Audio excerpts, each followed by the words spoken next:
Welcome to More Than Miles, where we use storytelling and expert interviews to empower endurance athletes and healthcare providers. I'm Dr. Kate Mihivik-Edwards, physical therapist, author, educator, entrepreneur, and former endurance athlete. And I'm Dr. Kacy Saunders, physical therapist, runner, and triathlete, and together we're your co-hosts. Our goal is to always keep our athletes healthy on and off the road, because we know that our athletes are so much more than their body and their sport. We're glad you're on this journey with us. Now let's get to the show.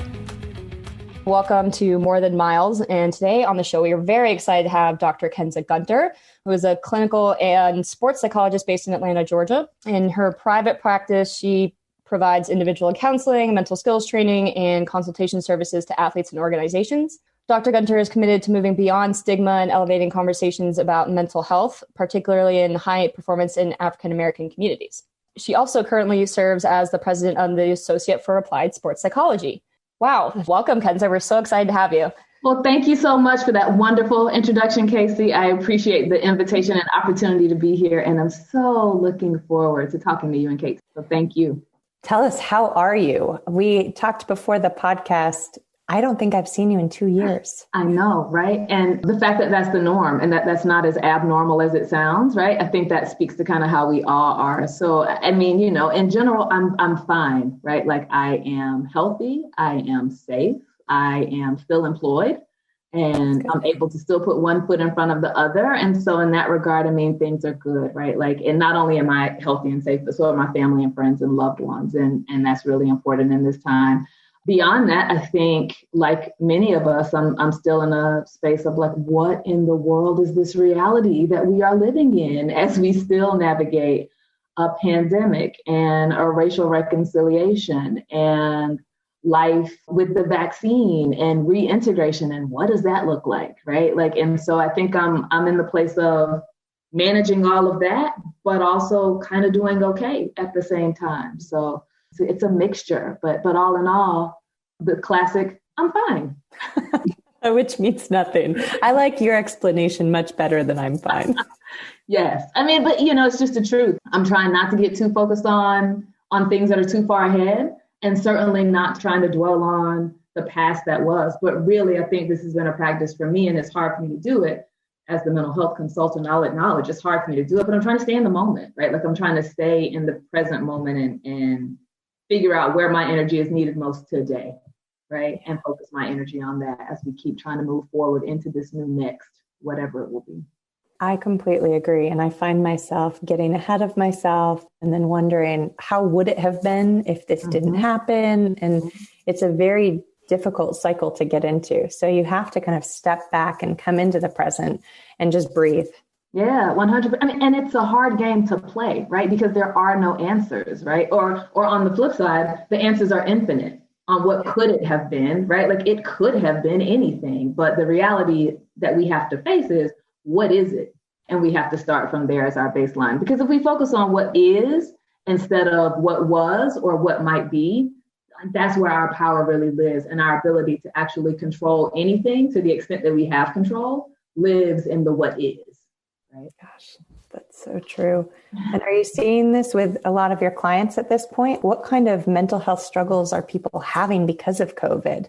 Yeah, I think one of the biggest things that I'm seeing right now is this very real pushing up against the COVID wall, like just being tired of having to navigate all of these changes that we were thinking would be really temporary, that have become somewhat of a norm, right? And I say norm intentionally because it still doesn't feel normal, but it is the norm to think about minimizing my interaction and my physical contact with other people. It is the norm to be inside and at my home, right? More often than not. It is the norm to kind of limit my movement throughout the world and in society, right? And I think for a lot of people, they're just tired of feeling like life is restricted in that kind of way, and that they can't move, right? And that they can't have a level of freedom to engage in life in the way that I think all of us are really craving to right now. And so that's really the biggest thing, is just this exhaustion with the norm. And this, I don't want to say anxiety, because it was anxiety at one point, and I still know that anxiety is out there, but I think there's also this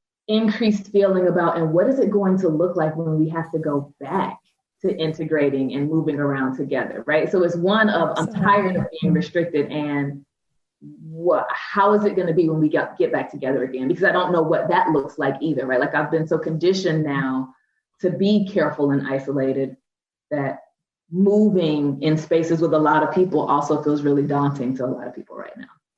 I had this conversation with a friend this weekend about that very thing, and about what is it going to look like, whether it's coming back to big races or it's coming back to conferences. What is that going to look like, and how are people going to respond? Like, what can we do to help people feel better in those situations that, quote, used to be normal and aren't anymore?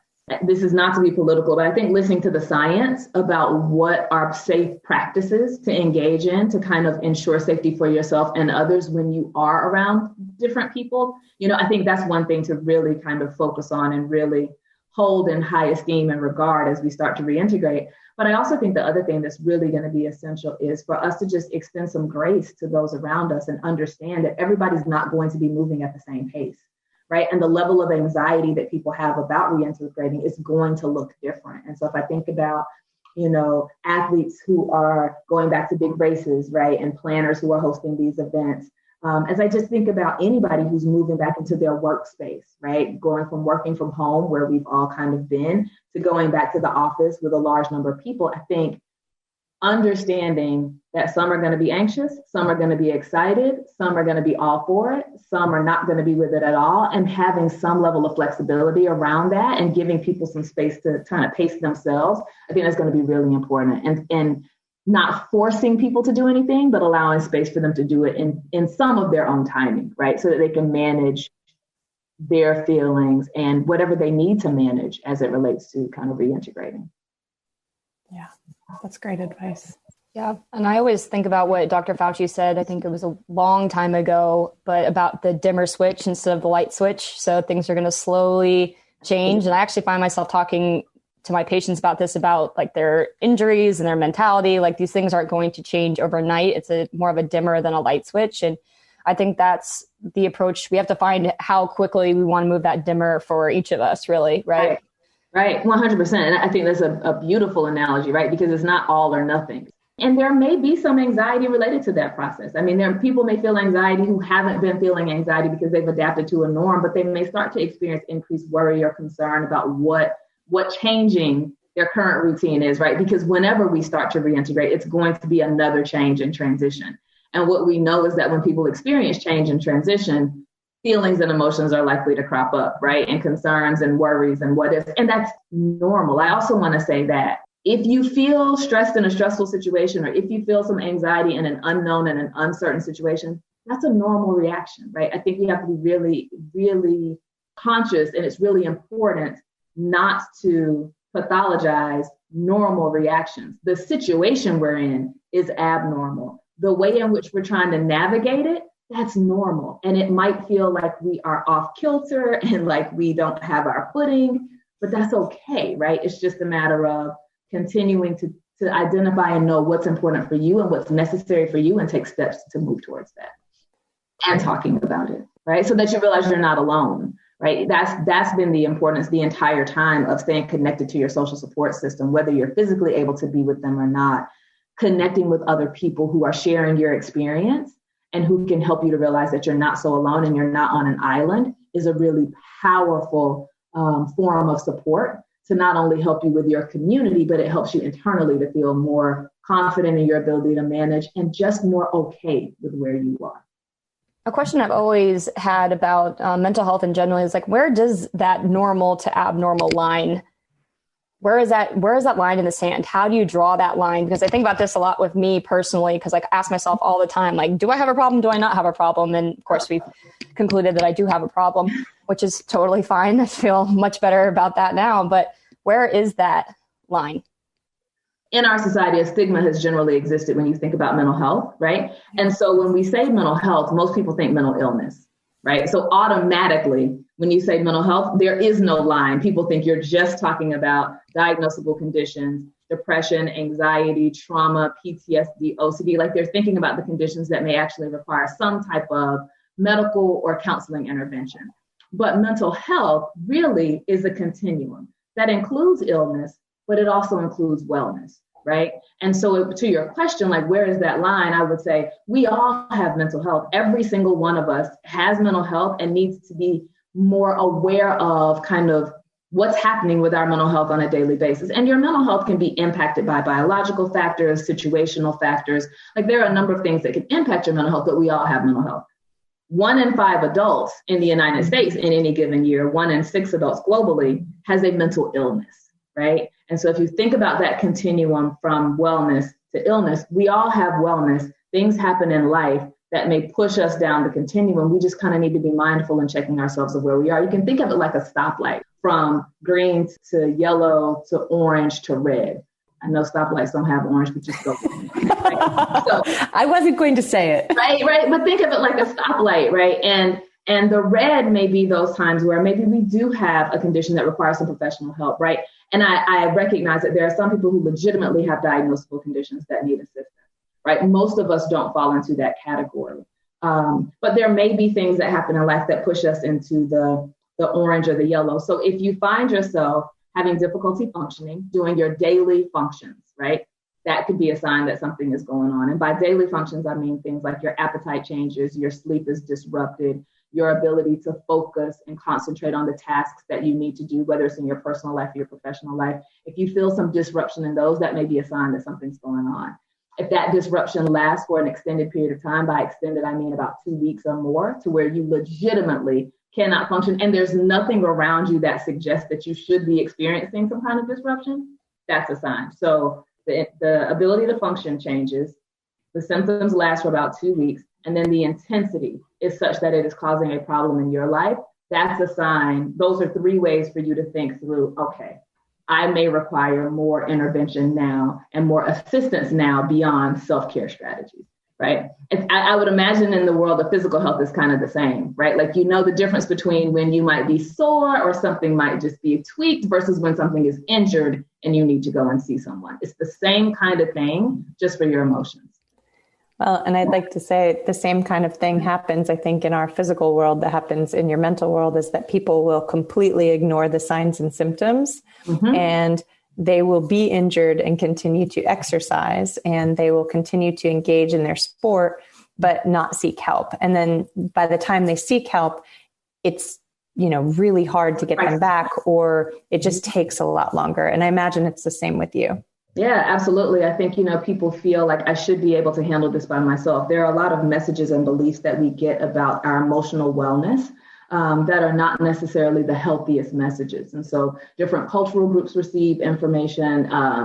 Athletes certainly receive that message of you're supposed to be able to suck it up and push through, right? And be invincible almost. So the acknowledgement that you need help or that something is going on beyond what you can manage and control is often seen as a sign of weakness by some, right? That's a part of the stigma. And so what I think we have to do is really push past that to say, look, emotional experiences, mental health related experiences are a part of our lived experience. There are human experiences, right? And there's nothing wrong with needing assistance.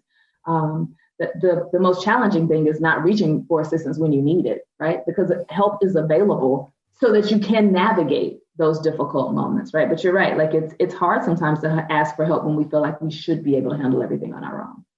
Yeah. And I like how you kind of brought in the athletic perspective, because this is a podcast about runners and endurance athletes, but all of this other stuff applies because we're human, right? 100%. And all of it applies to the sport world as well, right? Like this idea that sport is one of the places where we can show our competence. We can see the direct impact of our efforts, right? Like if I work hard, that is supposed to be reflected in the outcome that I see in my race or in my performance. And if I don't, then my first thought is, well, what's wrong with me, right? Instead of thinking about the environment that may be going on around us, maybe there's nothing wrong with you. Maybe it's just an off day, or maybe, right, it is a sign that there's something developing that you need to attend to.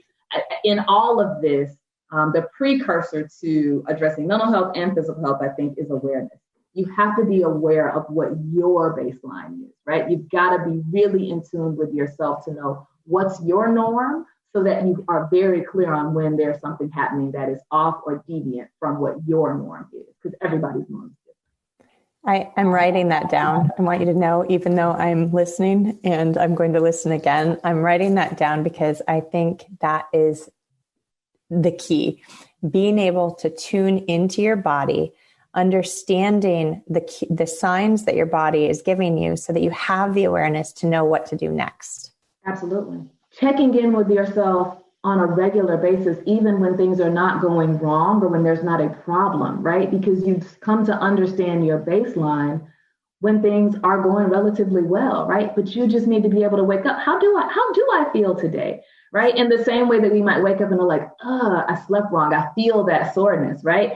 Like, know when you wake up and you feel like, I feel okay today, right? And take note of what you did that might have contributed to you feeling okay as well. Again, mental health includes wellness. Physical health includes wellness. And so in addition to being able to identify the yellow, orange, and red flags, I think we also need to be much more intentional about identifying those things that fill us up and make us feel good and integrate those into our lives on a much more regular and intentional basis to promote wellness, not just to alleviate distress and discomfort. I'm quietly clapping. If you could see me right now. This is how I feel every time I hear you speak. I know, like, I don't even want to talk. I just want Kensa just to just roll with it. No, I mean, I appreciate that. Like, I truly do. And I think that that's the benefit of having these conversations out loud, right? Yes. It's because you just normalize all of it. Like, we are people, we are humans. I know in the intro you said that one of the things that I'm trying to do is elevate conversations as it relates to mental health. But another really big thing that I'm trying to do is humanize them. Yes. Because when we talk about health and wellness and stress and burnout and gratitude and meditation and endurance running and races and PRs, we're talking about lived experiences. And all of that is a part of our experience. So if we can elevate the conversations and also humanize them, that's what I'm trying to do. And I think this past year in particular has put our humanity right at the forefront of our minds, whether we wanted it to be or not. And not just our individual humanity, but our collective humanity. And so just understanding that every experience we have is a human experience and not anything to be ashamed of, but just something to navigate and embrace and live in. I think that's really important. Yeah. Along those lines, negative self-talk is something that Kacy and I have talked a lot about. I've certainly been there. If you know my story, I was terrible. You know my story. I spoke to myself in a way that I wouldn't speak to anybody else. And most athletes do that. Mm-hmm. So what kind of advice can you give to people who kind of get in that negative self-talk cycle? Yeah, that's a hard one. And I would say that's probably one of the areas that I focus on most in my work is getting people to be kinder to themselves, trying to help people to develop their internal advocate or their internal cheerleader, because their internal critic seems to be the only voice that is given space in their heads. And so, again, I think the first step is kind of awareness, like become aware of what you're saying to yourself. And it may seem like, well, of course, but we say things so flippantly and so quickly, we don't even realize we've said it, right? Like something happens and say, oh my God, how can I be so stupid? Oh my God, why would I do that? Right? Like just the automatic statements that we say about ourselves become food that we are feeding ourselves. And then they become beliefs that we hold about ourselves, right? So I think it's really important to be mindful of what you're saying. And certainly if you find yourself in that pattern of beating yourself up, because I'm guilty of doing that from time to time, more often than I'd like. But if you find yourself in that pattern, it's having that awareness that you're doing it. Once you notice it, a big question that I like to tell people to ask themselves is, okay, in that moment, pause and ask yourself, what would you say to a friend or a loved one in a similar situation? Would you continue that berating that you're doing to yourself? And if you would say something different, say out loud what that different thing is that you would say to a friend or a loved one, and then say that to yourself. If somebody's feeling very brave and courageous, I encourage them to look into the mirror so that you're actually saying it to yourself. But we have the ability to extend grace, compassion, and kindness to others a whole lot more than we do to ourselves. So first, try to become aware of what you're saying to yourself. Second, if you find yourself in a negative cycle, stop, ask yourself, what would I say to a friend in a similar situation? Say it out loud, look at yourself in the mirror while you're saying it. The other kind of intervention that I've done, kind of sitting with folks in the room and say, okay, if your brain and these negative thoughts, like if your internal critic was like a literal person, would you be friends with that person? Right? Absolutely not. You need to think about, would you be around someone who was sharing and repeatedly saying these negative things to you? You wouldn't be around someone, but yet you're doing it to yourself. So let's think through how that's helpful, how that's not, and what you would like to do differently. And going back to that question, how do you say something to a friend? I also want to recommend this, and I have not read it, but it just came out and it has moved to the top of my list. There's a book called Chatter, The Voice in Our Head, Why It Matters, and How to Harness It by Ethan Kross, that was just recently released. And I have had a couple of colleagues who have read it and say it's great.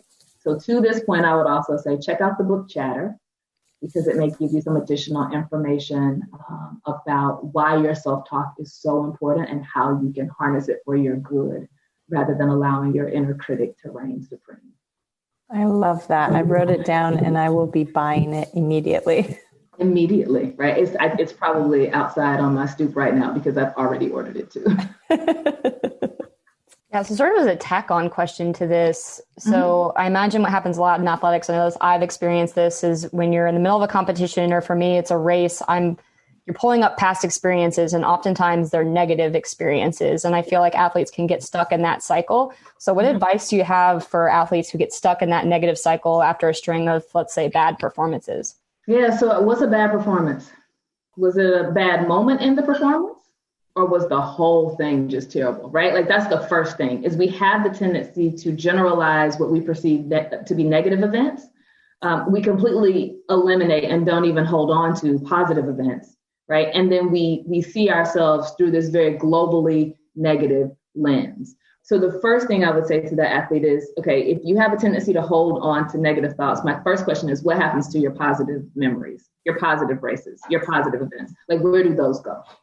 Do you hold those as well, or do you just not even do anything with them? And if you do nothing with them, I would say, okay, look, I recognize overnight we're not going to change your negative thoughts, but let's at least add some positive memories back into the mix, because those happened too, right? And so I would encourage people to kind of develop like this highlight reel, or this like success log of the positive performances that you've had, so you can remind yourself of those too.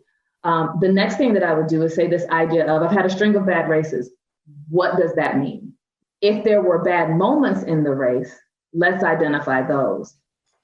But if you ran the race and completed it, there had to be some good moments too, right? So instead of just labeling a race as all this or all that, let's break the race down. Let's actually do a performance review. And I need for you to identify for me 2 or 3 things that you feel like you did well in that race, and maybe 1 or 2 things that you would like to improve on for the next race.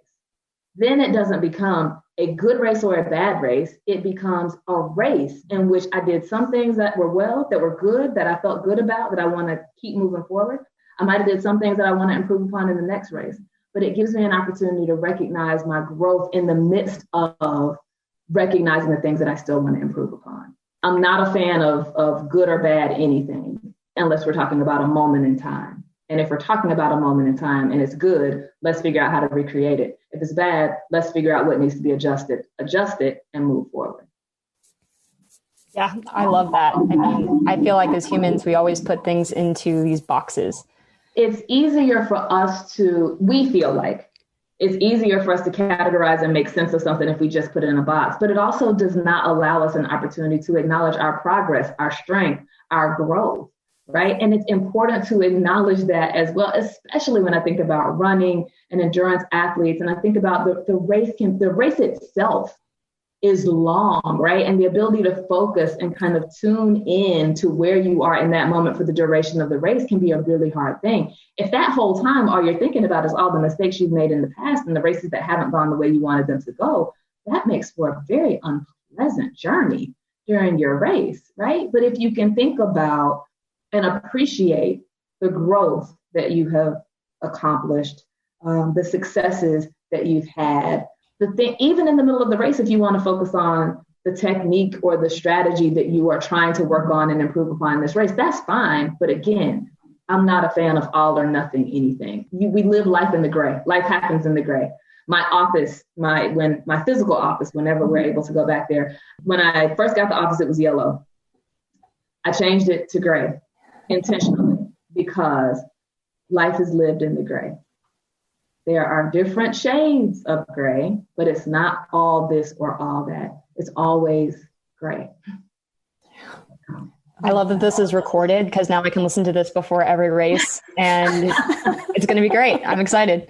Just focusing on the negative or allowing our critic to take over, like, takes the fun out of it, right? You don't train hard not to have fun in the race. Like, I get it. You want to accomplish things and you want to be successful. And I talk about this with my athletes as well.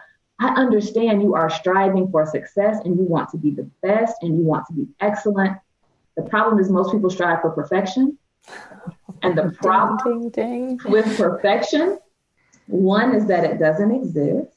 But also what perfection does is it creates this mindset that there's only room for one person to be perfect. Like, there's only room for one at the top, right? If we focus on excellent, we can all be excellent at the same time. Then I'm not competing against you. I'm not comparing myself to you. Like, I'm literally trying to run my race and be excellent in my race, which is within my control. I also talk to my athletes about having fun. And if not having fun, at least enjoying the experience, right? You don't invest all this time in training. You don't invest all this money in races and equipment not to have fun. You can strive for greatness and excellence and still have fun. That actually makes it feel a little bit better. I think we should say that one more time. We want to have fun when we're racing. We want to have fun. And again, right, like, we have goals and we're trying to accomplish things, but that doesn't have to happen in the absence of fun and joy for what we're doing, right? At the same time, greatness and excellence don't happen in the absence of adversity. So if you experience disappointments, setbacks, challenges, that is a part of the process. Because greatness and excellence and success and winning races don't happen in the absence of adversity. They happen because people learn how to navigate that adversity and keep moving forward. With that, you always transition perfectly. Kensa, so one of the things that we often talk about and how you and I work together are with injured athletes. Mm-hmm. I typically send my athletes to you when their injury is really sending them into a tailspin, when they're not sure where they are in space, when they're grieving, when they don't know what to do anymore because almost they may have lost their identity. Mm-hmm. So the question that I have for you, because that was long-winded, was how can we help our athletes with loss and having an injury? Yeah, so I think you just kind of named one of the first things that we can do kind of in your question. And I think that is to give voice to the fact that injury usually involves some kind of loss, right? And that is the component that usually is a factor in the emotional response that people are having, whether it is, as you said, a loss of their identity, whether it's a loss of their ability to participate in their sport, whether it's a loss of their health status, right? And it may be some combination of all three. And I think when we are faced with an unexpected loss, which is usually what injury also is, an unexpected event that now brings us face to face with these losses, that's really hard. And so one is just giving voice to the fact that that's a part of their experience, I think can be very supportive and even maybe freeing for some athletes, because oftentimes athletes are going to present as though they're invincible, they're unfazed, and nothing is happening. They can handle it. It doesn't matter what it is. And so just naming that human piece of their experience might free them up to be honest with themselves about what they're feeling, which might open them up to whatever the treatment or rehab process is, right? I think then after that, it really does depend upon kind of the severity of the injury and what is being lost. If it is, you won't be able to compete or participate in sport for 2 weeks, that's very different than this is a career-ending injury and you won't be able to participate in this activity ever again, right? So I think once you acknowledge there's some level of loss, and then identify what the treatment plan is. If that treatment plan is going to get them back to their sport, right? That's one path that we would then go down in terms of helping them manage the psychological piece. If that treatment plan involves adjusting to life without your sport, that's a different process. And that grief process may be a bit longer. But I think when you talk about injury, you just have to acknowledge that loss piece and acknowledge that the rehab now becomes the training if they are able to return to their sport, right? It's just a different phase of training, but it now is a part of what we need to do to get you back into your sport. And one of the things that you talked about in the class that you taught from my class and some of the lectures I've been in is how can healthcare providers support this process? What can we do to help empower our athletes when they're going through something like this? Yeah. So in addition to asking, of course, how are their physical symptoms? What are they doing? What are they physically able to do? I think it is asking them, how are they feeling? Asking them to name what feelings are going on, asking them who's in their support system. Are they talking to anyone about how they are thinking about this injury and what this means for them, right? Because you want to know if they have support around them. You want to, in the physical space, name that there's an emotional experience going on to help normalize that. And then also, if you feel as though they need additional support, offering a warm handoff or referral to a sports psychologist or a mental health professional can also be really helpful. Again, it adds one more person to the team of support and creates a larger net of support and resources that are now available to the athlete. But I think as much as we can integrate the physical and the mental pieces, even in how we are checking in with folks, that's a big part that healthcare professionals can do to normalize, again, that all of these experiences are interconnected and a part of our human experience. I feel like where we can really support them is how do we speak about the rehab process? How do we speak about their injury? How do we frame things for them? And I don't know if you have anything to add to that. They're coming to you for information, guidance, advice. Like they are looking to you to give them something. And usually that something might be a treatment plan, but really what they're looking for is hope, right? And they're also looking for instruction on what to do. So as much as you can normalize the process and as much as you can give voice to all the aspects that they might be experiencing, because let me also be clear, some folks might experience an injury and it might not be terribly emotional for them, right? It might be, okay, tell me what I need to do. I'll do it. I'm good. But if you can acknowledge, right, in your experience as a healthcare professional, what you know is this can be an emotional process. Sometimes people isolate from their friends and loved ones because they don't want anybody to see them in this place. So encouraging them not only to engage in the physical rehab that you might be suggesting and recommending for them, but also talking to them about the importance of staying connected to social support. And maybe it is, and I'm just thinking about this now, but like maybe it could be developing a resource that talks about the emotional aspects of injury just to educate them about the fact that that might be something they experience so that if they do, it's not brand new and they've also heard it from you.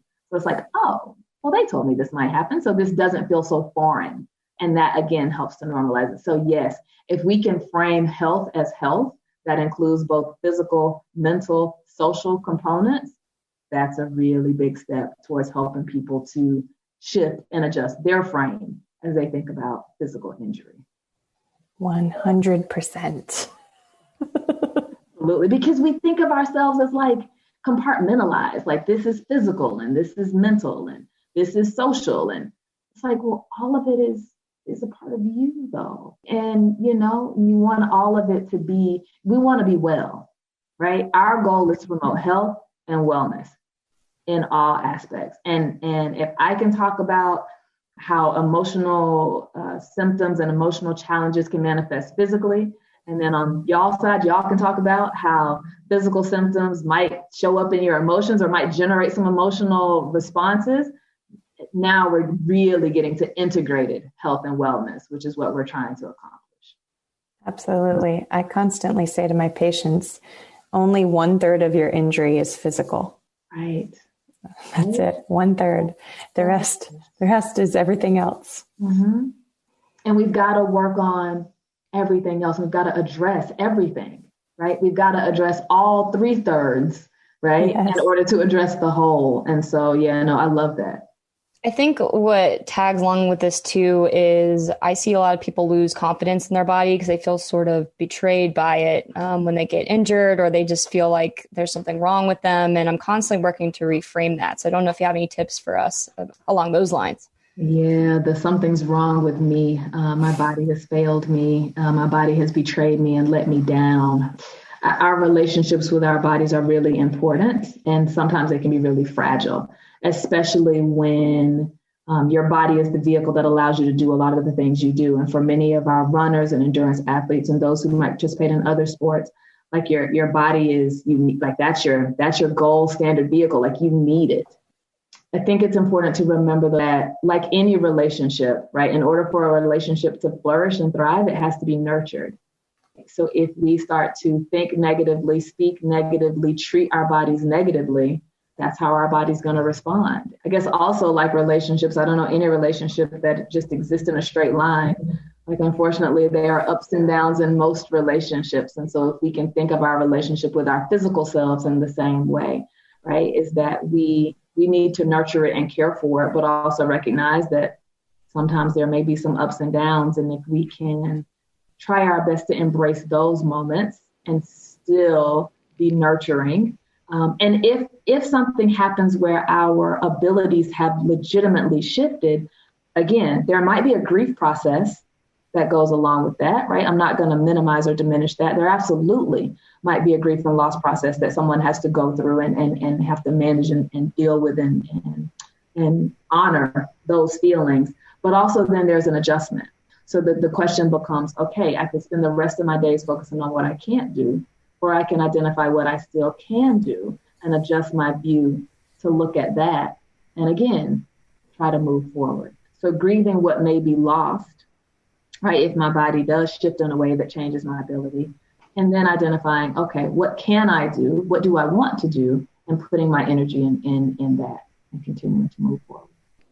But certainly in the event of catastrophic injury, right? Like this game changes significantly in terms of the extent of the grief process that you may go through and what it takes to think through what you are capable of doing now. Like, again, that may be a longer process, but I still think that those pieces would be integral in any situation in order to, again, maintain your relationship with your body and accept it in the state that it happens to be in the present moment. Well, I know personally that is a huge deal. And I certainly went through a big grieving process with my injury or whatever you want to call it. And I remember, we spoke early on. It's probably been about, I think it's almost 6 years now. It's been a long time. But, I still have days there. It wasn't that long ago that, I found myself in tears because I couldn't go for a run and I wanted to. Yes. And I think that acknowledging that as any healthcare provider, that it's part of it is so important. And so I know I use my story of loss to help my clients realize that it's okay to have emotions. It's okay to feel this way. This is a normal thing. And yes, who cares if, your friend doesn't love running, but you do. And This is your thing that you're losing, and be in that experience and feel it. Right. When I think about grief and loss, we reserve our grief for the things that matter to us the most. Like, we don't grieve things that we don't care about. We grieve things that we are invested in that mean a great deal to us, right? And in the same way that if someone was grieving a loved one, right, somebody that was close to them, we wouldn't say, oh, well, that was 6 years ago. Like, you should be over that, right? If there is something that we lose in our lives that held such a place of significance that we were invested in, that was a passion that we loved, and we have moments where we still feel about that loss, yeah, I think that's pretty human, right? And we have to give ourselves permission to allow that experience and that emotion to have just as much room as we give any other feeling and experience. Yeah, it's not really necessarily the elimination of grief, but rather the manage and grace in grief, right? Yeah, absolutely. Like, this is a process, right? And again, right, like, we reserve it for the things that matter the most. So it makes sense that you might continue to miss those things even as the days pass, right? Like, your relationship with the grief may change, but that doesn't change the loss. And that's okay. It's just a matter of managing it and hopefully from my mental health perspective, helping people to not be consumed by it. Yeah. I think that this has been incredible in terms of thinking about loss and injury. And I want to talk to you a little bit longer, but we're definitely over what I told you. So if you're okay, I'd like to keep going. Okay. Yeah, a few more minutes. I can spare a few more minutes. Okay, that's good. Because I would really like to transition into thinking about successful athletes, and not that people who are grieving and have injury and loss are not successful, but I want to start thinking about, okay, what makes an athlete successful and how can we help our clients really start to visualize and get into that mental game that makes them perform well? Yeah. So what are your suggestions on, I guess I should back up because these are my loaded questions, right? I've got to get better at this. How about this direct question? What are the common themes that you see in athletes who are successful in their sport? Yeah. So one is that they have kind of a clear sense of purpose and they know their why, like why they are participating in the sport and what it is that they want to do. I work with athletes at all levels, right? High school, college, professional, elite, amateur, Olympic hopeful, like at all levels. And in asking them, one of my questions to them is usually, what got you into the sport and what do you love about it today? Right? Because a lot of them are able to tap into that passion and that purpose for why they are participating. I think that's really important. One of the other things that I think is common and characteristic is, and this is not all or nothing, but by and large, they are not comparing themselves to other athletes around them. They have defined their goals, which may shift and may change, right? If the goals are a little bit too challenging, they may adjust them. If the goals are too easy and they accomplish them, they'll add more, right? But they have identified their goals and what it is that they're trying to accomplish. And what they are doing is in their daily habits, they are engaging in behaviors that are moving them closer to those goals. And so by identifying their goals, identifying the daily habits that are moving them towards those goals, it keeps them, no pun intended, running their own race. And because comparison is a dangerous thing, it's far too common. We all do it. I do it. I'm sure you all do it. I'm sure your listeners do it. But what comparison does is it allows us to look at what somebody else is doing without having the full context of why they're doing what they're doing, how that works for them, and apply it to our life. So a lot of times we think that in our comparison, like we're trying to get better, but in comparing ourselves to others, we could sometimes be selling ourselves short. Right? Because what if we're capable of more than what this person we're comparing ourselves to is capable of, right? But we're just trying to reach what we think of as their excellent standard, right? When our excellent standard may be far beyond that. So again, I say all that to reiterate, they have a purpose and know their why. They are enjoying what they're doing to some degree, even if they don't enjoy every day. The global assessment is that they enjoy it and they are running their own race and they have identified what it is that they want to accomplish. And they are engaged in behaviors on a daily basis to move them there. The other thing that I think might not be intuitive in terms of what makes successful athletes is they're usually sharing that success with someone in their lives. So they have people around them who are cheering in their corner and who are on the journey with them. That also makes the journey and the sacrifice that goes along with being elite and excellent worthwhile for them. I love that. So what are a few things our athletes can do now that are struggling with this component of racing or training, especially in this post-COVID world, to bring them to the point of they are the successful athlete that they want to be? Yeah, I think in this post-COVID world, one of the first things that comes to mind is be patient with yourself, right? Like, yes, you probably have lost endurance, strength, flexibility, strategy, time, all of that because we've been locked down and shut down.